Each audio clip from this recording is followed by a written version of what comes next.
Good morning. I hope you're all well and ready to do some maths. I'm going to carry on with the topic we started before the Easter break, and that was ratio. So if you would please, in your jotter, put the heading ratio calculations and the date, the 20th of the 4th, 20, and copy example 1 into your jotter. Now what we're trying to do is, given a ratio, be able to determine a missing quantity, knowing the other. Now there's an example on the board and we'll do that together. Number 1, Claire and John share some money in the ratio 3:2. So be clear you know what that means.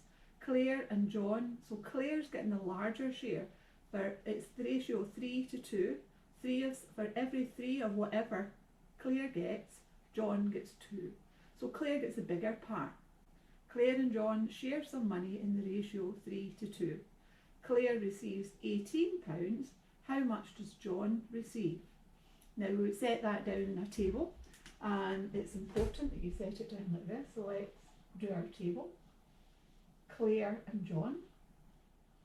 So let's put these headings. Claire and John. And the ratio is 3:2. 3 to Claire and 2 to John. Now Claire receives £18. So £18. Let's take that out here and just put in 18. 18, and we're asked how much does John get? Now what you've got to look at is, it's a bit like our equivalent fractions. What have you multiplied 3 by to get 18? Again in the class I would be asking for some answers. But think, what do you think then if I get 3 and I've now got 18, what have I done? I've multiplied by 6.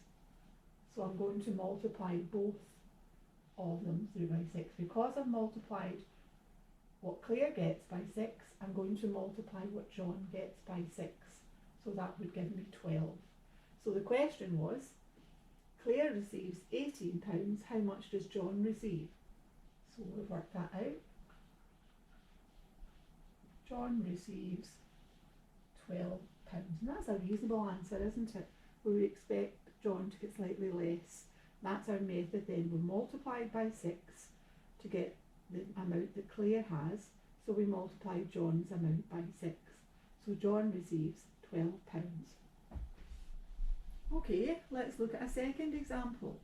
Sandy and Mark share some sweets in the ratio 1:4. Mark receives 48 sweets. How many does Sandy get? Now again, make sure the order is important. It's Sandy and Mark in the ratio 1:4. So Mark has got the bigger share this time. Now let's put that into our table. Sandy and Mark.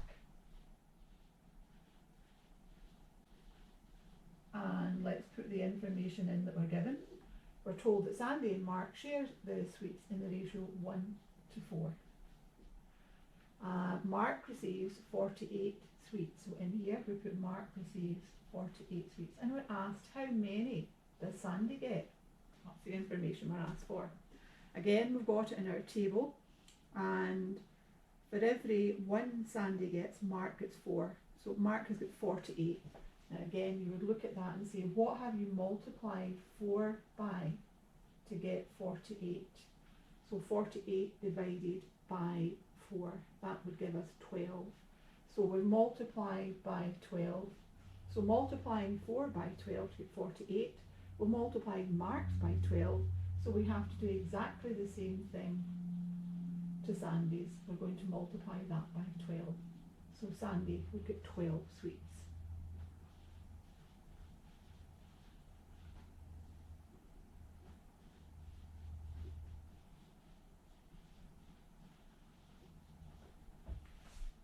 Okay, that's a nice easy exercise, isn't it, for a wee start back after the break. Now, I would like you to do page 100, exercise 3, numbers 1 to 14. Now, towards the tail end of the exercise, numbers 13 and 14. 13 requires you to simplify ratios. Now, we did this before the Easter break, and you can look back at this lesson to remind yourselves. Question 13A tells you you've got 840 grams of powder with 120 ml of liquid. And it gives you a table of strengths and asks you to identify the strength. But to do that, you would first of all have to simplify the ratio. Now, like I said, we did that before the Easter break and you can look back. But let me give you a quick reminder. If you were going to simplify that ratio, remember we said we look for a number that divides into both of them, 840 and 120. There's an obvious one. I hope 10 jumps out at you. We can divide both of them by 10. So let's do that. That would be 84. If we divide 840 by 10 would be 84. 120 divided by 10 would give us 12. Now, you can maybe see numbers that go in and do it quite quickly. It really doesn't matter how long you take to get to it, as long as you get the most simplified answer. So you might think, well, they're both even, they'll divide by 2. So if we did that, we would get 42 to 6. Now if you see that 6 is a common factor to both of them, divides into 42 and into 6, fine, you can do that. Again, no harm in saying that they're both even, so I'm going to divide both of them by 2. So that would give me 21 to 3. Is there a number that goes into 21 and into 3? Yes, there is. There's 3 itself. Both of these we can divide by 3. 21 divided by 3 would give me 7.